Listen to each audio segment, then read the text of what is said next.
Marcos 1:1. Nós estaremos começando uma série no livro de Marcos e hoje nós vamos nos ater apenas no versículo 1. Eu vou estar lendo, os irmãos acompanhem comigo e por favor deixe a sua Bíblia aberta, porque nós vamos retornar ao texto durante o sermão. Está escrito assim: princípio do Evangelho de Jesus Cristo, Filho de Deus. Como o versículo é pequeno, eu vou ler de novo. Princípio do Evangelho de Jesus Cristo, Filho de Deus. Vamos orar?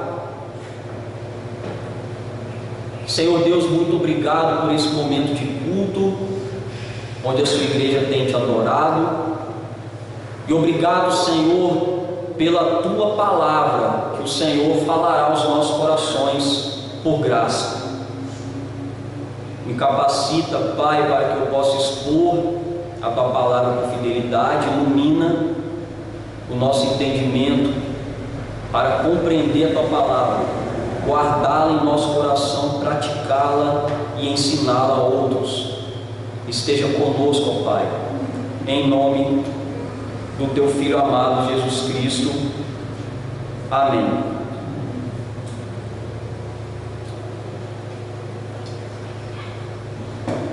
Irmãos, existem nos dias de hoje muitas mensagens,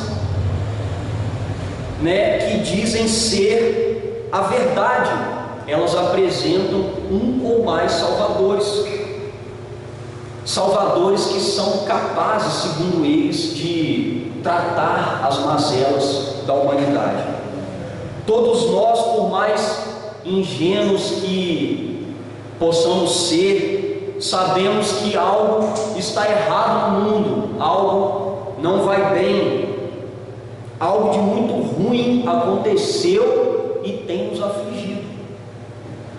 Muitas religiões e até evangelhos têm tentado dar respostas àquilo que nós chamamos de o drama humano. E muitos desses evangelhos possuem então um ponto de apoio, e muitos deles também até pregam acerca de Jesus Cristo. Muitas pessoas dizem acerca de várias coisas acerca de Jesus, de quem Ele é, daquilo que Ele faz. Nós vemos isso por aí. Ficamos até confusos em saber quem realmente é o Senhor Jesus, o Evangelho e a sua centralidade. Mas, irmãos, eu pergunto para vocês nessa noite: quem é Jesus? Essa é uma pergunta que todos nós deveríamos saber. Todos os cristãos e não cristãos deveriam buscar saber o que é o Evangelho e a sua centralidade, e qual é a importância disso para a nossa vida. Essa é outra pergunta também, que quando nós respondemos a primeira. Veja, muitas seitas cristãs acreditam que Jesus foi apenas um homem comum, cheio do Espírito Santo. Na religião islâmica, por exemplo, os muçulmanos creem que Jesus foi apenas um tipo de profeta, um apóstolo de Alá. Os militantes do evangelho social veem Jesus como um revolucionário do primeiro século, um defensor dos pobres e oprimidos. Os místicos do século 21 dizem que Jesus foi uma espécie de chakra de uma nova era, e que agora estamos em outra era, numa era, e agora nós estamos numa nova era. As religiões orientais ensinam que Jesus foi um homem que simplesmente alcançou uma iluminação especial, e que todos nós um dia poderemos ser como ele. Os gananciosos, irmãos, aqueles que estão envolvidos com a chamada teologia da prosperidade, gananciosos e iludidos têm Jesus como um tipo de Papai Noel, que existe apenas para dar alegria, dinheiro, sucesso, prosperidade. Na efervescência do movimento coach, não sei se os irmãos já ouviram falar, não passa de treinamentos motivacionais e palestras de autoajuda na igreja, usando Jesus e o Evangelho. Jesus aqui é exposto como alguém que encoraja e diz que você é capaz de alcançar todos os seus objetivos. Mas quem de fato é esse Jesus apresentado por Marcos aqui, logo no início do seu Evangelho, e a sua centralidade?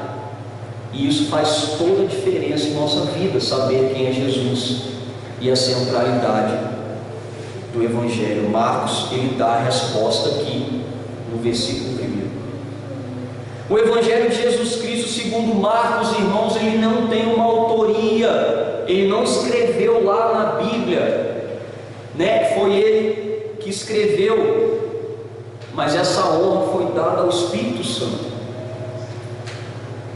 A autoria humana é de João Marcos, que foi reconhecido pelos pais da igreja no primeiro século. Mas quem foi Marcos? Marcos, ele foi assistente do apóstolo Paulo e Pedro. Acompanhou Paulo e Barnabé, que era seu primo, em sua primeira viagem missionária, e ele abandonou-os por motivos não revelados. Paulo então não permitiu que Marcos o acompanhasse novamente em sua segunda viagem missionária, resultando então na separação de Paulo e Barnabé. Em Atos nós vemos, Atos 15, nós vemos que Marcos foi com Silas para a Ásia Menor, enquanto Barnabé retornou, ou melhor, Paulo foi com Silas para a Ásia Menor, enquanto Barnabé retornou para Chipre com Marcos. Porém, tempos depois, Paulo e Marcos se reconciliaram. Marcos tornou-se então o intérprete do apóstolo Pedro. Que é isso? Tudo aquilo que ele viu e ouviu de Pedro, ele escreveu então aqui nesse Evangelho. Evangelizou no Egito, tornando-se o primeiro bispo da cidade de Alexandria. O Evangelho de Marcos não tem uma data exata, irmãos, mas tudo indica que foi escrito em Roma entre 62 a 69 depois de Cristo. Os primeiros a receberem esse Evangelho foram os gentios, os não-judeus daquela cidade, uma igreja que estava sob forte perseguição. Ele chamou os cidadãos de Roma a crer em Jesus e exortou-os a permanecerem fiéis nele. Marcos possui um texto ágil, vívido, com o propósito de apresentar a vida e a obra de Jesus. É um relato histórico, provando quem é de fato Jesus, a fim de instruir os cristãos e evangelizar os não cristãos.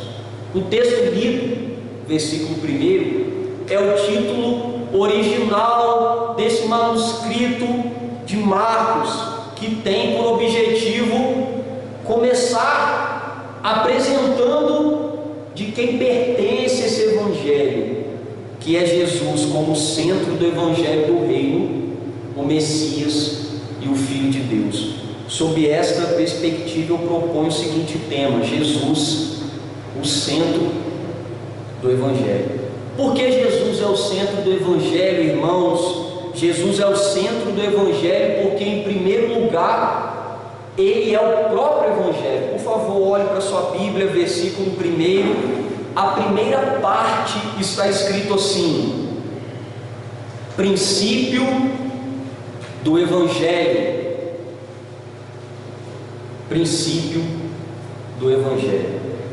O termo Evangelho aqui em grego, Evangelion, significa o que? Boas novas, boas notícias, tanto no Antigo Testamento quanto na literatura grega. Essa palavra é usada para trazer relatos de vitória no campo de batalha. Quando exércitos saíam a guerrear e venciam, eles retornavam com uma boa notícia. Vitória, irmãos. No mundo greco-romano, ela era utilizada também para anunciar o nascimento do imperador. Nasceu o imperador, boas notícias. E esses imperadores, eles eram considerados heróis de guerras, aclamados como deuses. O profeta Isaías então pegou essa palavra, ou melhor, o profeta Isaías usou o termo evangelho não para exaltar exércitos ou imperadores, mas ele usou para profetizar salvação, paz e libertação para o povo de Deus. Para Marcos, o advento, a vinda de Jesus é o princípio do cumprimento das boas novas anunciadas por Isaías, lá em Isaías 40, 52, 61. Marcos inicia aqui propositalmente, ele fez isso de propósito em seu evangelho com o termo princípio, que em grego arti significa origem, semelhantemente ao princípio da criação que foi usado em Gênesis 1 e da eternidade do verbo em João 1:1. Ele começa princípio. Marcos identifica em sua palavra inicial a autoridade da qual essa mensagem se origina, ou seja, o próprio Jesus Cristo é as boas novas de Deus para uma humanidade rebelde, caída e escrava do pecado. Jesus, meus irmãos, é o Evangelho.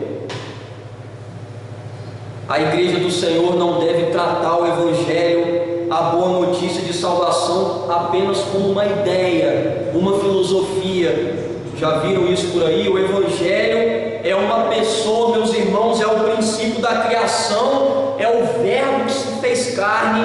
O Evangelho é Jesus. Se alguém perguntar para os irmãos algum dia o que é o Evangelho, vocês vão dizer: é o Senhor Jesus Cristo. O apóstolo Paulo diz que nós não nos devemos envergonhar do Evangelho e que ele é o poder de Deus para salvar. Isso significa que nós não nos devemos envergonhar de Jesus. Ele é o poderoso Deus Salvador. O Evangelho não é um mero plano humano, uma estratégia da igreja para salvar o mundo, mas é a eterna salvação de Deus, do Senhor Jesus Cristo, para salvar a sua igreja. Não é algo relacionado à estratégia, mas é algo que está no decreto eterno do Senhor, antes da fundação do mundo, para salvar a sua igreja.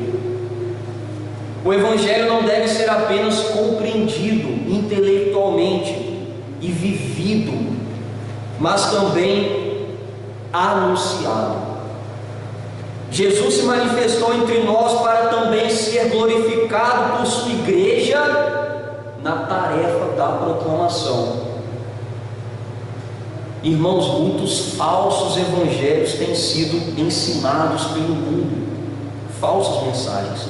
Nós devemos buscar conhecer mais a cada dia, nos acautelar dos falsos evangelhos e proclamar o verdadeiro. Qual? Jesus Cristo e esse crucificado.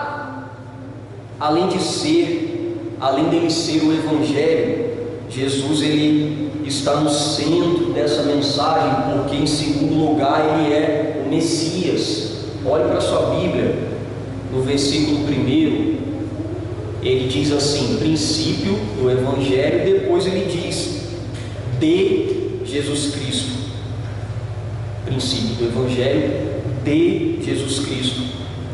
Essa preposição de significa sobre, acerca de Jesus. Essa boa notícia, que é o próprio Senhor Jesus, anuncia acerca dele mesmo, o princípio do Evangelho acerca de Jesus Cristo. O nome Jesus a forma grega do hebraico Yeshua, que significa Yahvé é a salvação, o Salvador, como está em Mateus 1:21. Ou seja, Jesus é um nome, e Cristo, meus irmãos, é um título que significa ungido, separado, rei eleito, o Messias.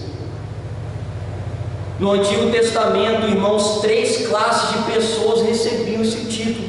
Eram ungidos e separados por uma obra específica, poderosa: os profetas, os sacerdotes e os reis. E esse conceito de Messias surgiu em Davi, no reinado de Davi.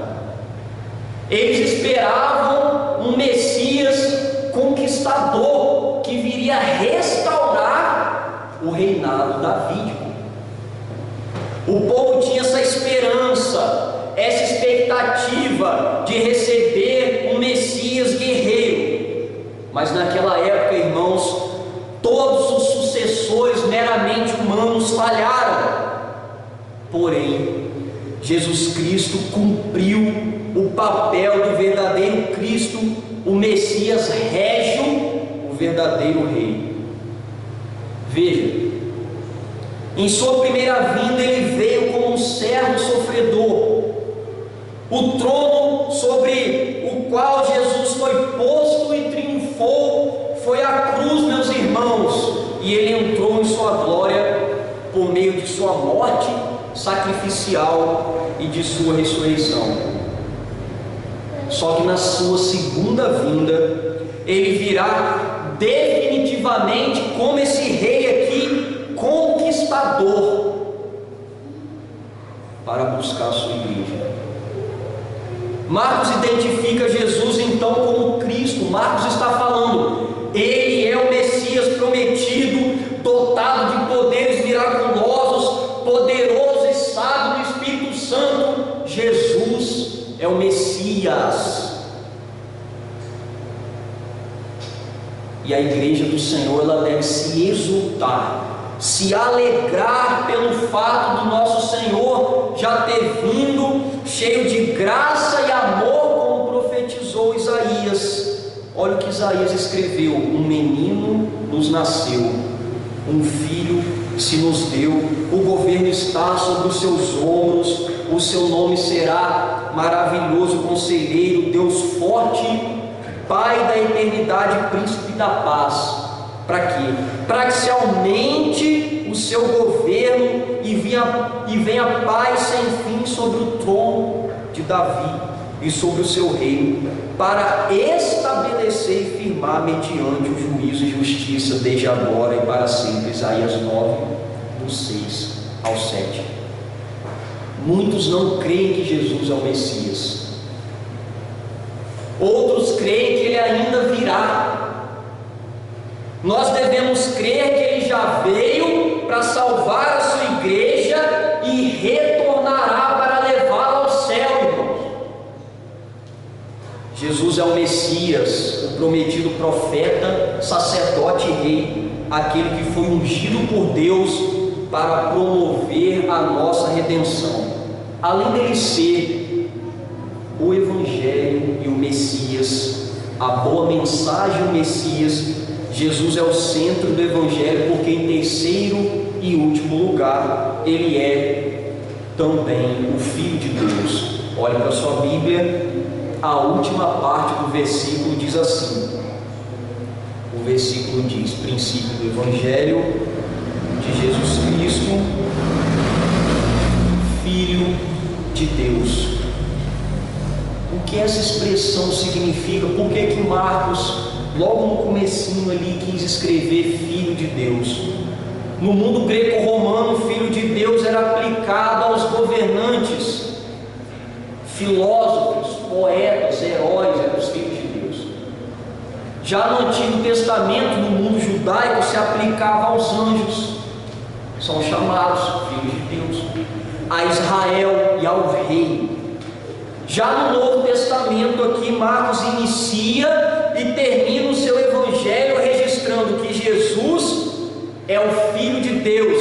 No início com a afirmação Filho de Deus, capítulo 1, versículo 1, e no fim, após a morte de Cristo na cruz, quando o centurião romano ali olha para Cristo naquela cruz e ele confessa, quando Cristo morre, ele diz: verdadeiramente este homem era o Filho de Deus. Capítulo 15, versículo 39. A filiação divina é o fundamento de todo o evangelho de Marcos. Jesus é chamado de meu filho amado em seu batismo, e no episódio da transfiguração, indicando que Jesus compartilhava um relacionamento único de amor e obediência com o Pai. A autoridade e filiação de Jesus foram reconhecidas até por espíritos imundos, lá em Marcos 3,11, quando os demônios olharam para Jesus, eles disseram: é o Filho de Deus.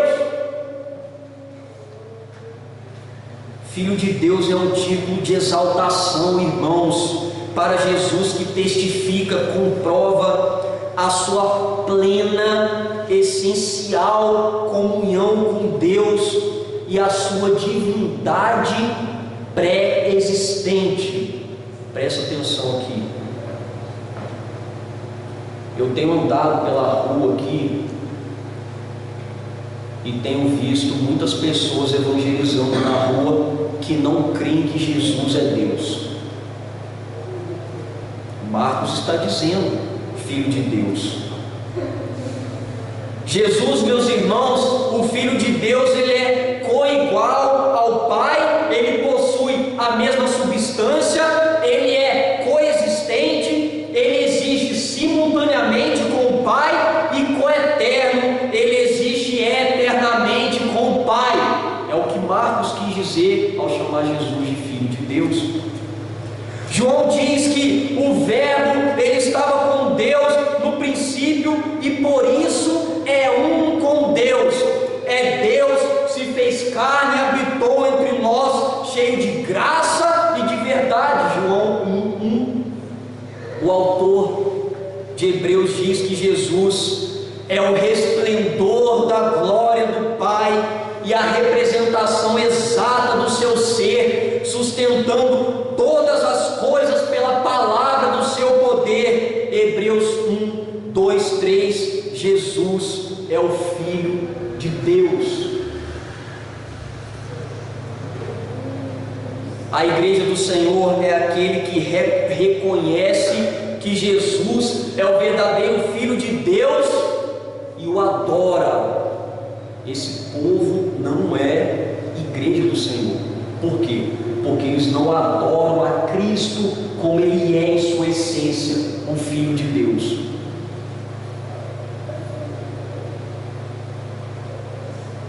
E esse reconhecimento se dá em relação à sua divindade, à sua morte expiatória, substitutiva por sua amada igreja.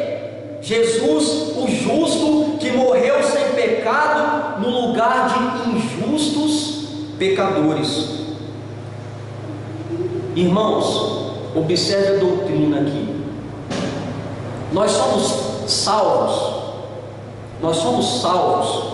justamente pelo fato de Jesus, ele ser o Filho de Deus, ele ser Deus e ele ser homem.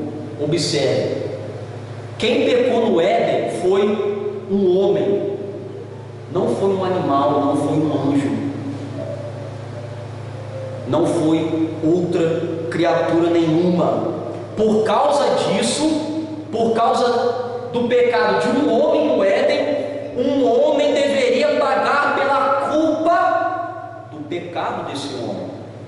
Ao mesmo tempo, nenhum ser humano, nenhum homem apenas teria condições de levar sobre si a culpa e os pecados de todos os eleitos, de todos esses homens. Somente Deus poderia fazer Por isso foi necessário que o Salvador Jesus fosse Deus e fosse o homem, um ser com duas naturezas, humana e divina, verdadeiramente Deus, verdadeiramente homem, para nos substituir, levar a culpa sobre si e ao mesmo tempo suportar toda a malignidade do pecado, nos declarando justos diante do Pai. Como diz o autor de Hebreus, por essa razão era necessário que ele se tornasse semelhante a seus irmãos em todos os aspectos, para se tornar sumo sacerdote misericordioso e fiel com relação a Deus e fazer propiciação pelos pecados do povo. A Escritura diz que ele é justo e justificador, um ser com duas naturezas, não apenas divina, como dizem alguns, e não apenas humana, como dizem outras. A nossa doutrina crê e ensina que Jesus ele era verdadeiramente Deus e verdadeiramente homem, e nós podemos comprovar biblicamente quando Marcos diz assim: ele é o Filho de Deus.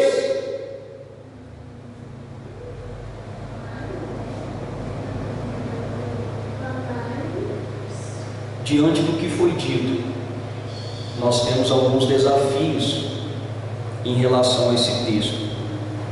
Em primeiro lugar, irmãos, Deus requer que você creia em Cristo, somente em Cristo, e continue crendo nessa boa notícia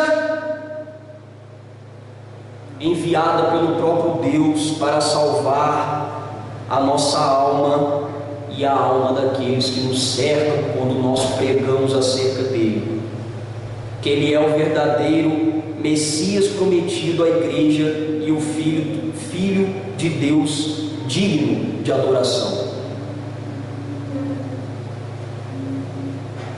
E ele requer isso de você quando você, por exemplo, é confrontado acerca da pessoa de Cristo, acerca da sua fé.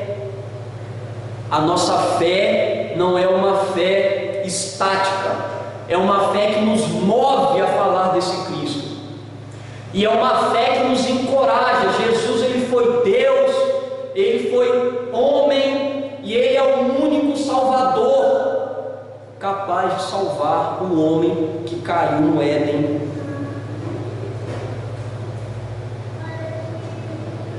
Falar acerca da sua fé, defender a sua fé, defender o Senhor Jesus.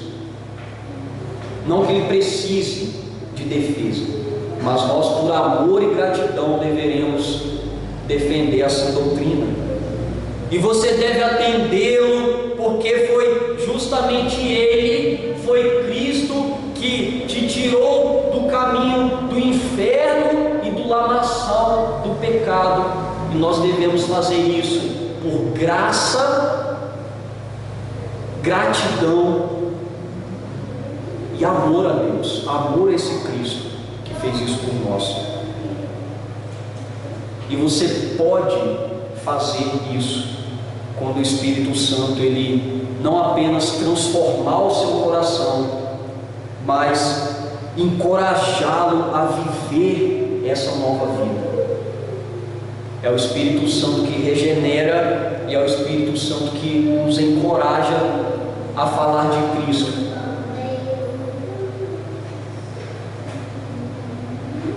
Diante de tantas crenças acerca do Senhor, de tantos evangelhos sendo pregados por aí, principalmente aqui na cidade, nós devemos pregar Jesus como centro dessa boa notícia. Ele é o princípio da boa notícia, ele é a boa notícia, ele é o Messias Salvador, ele é o Filho de Deus. O Senhor, pela sua palavra, nos mostrou quem é o verdadeiro Jesus, irmãos, o centro do Evangelho, e que nele, e que sem ele não há salvação. Que Deus nos abençoe. Amém.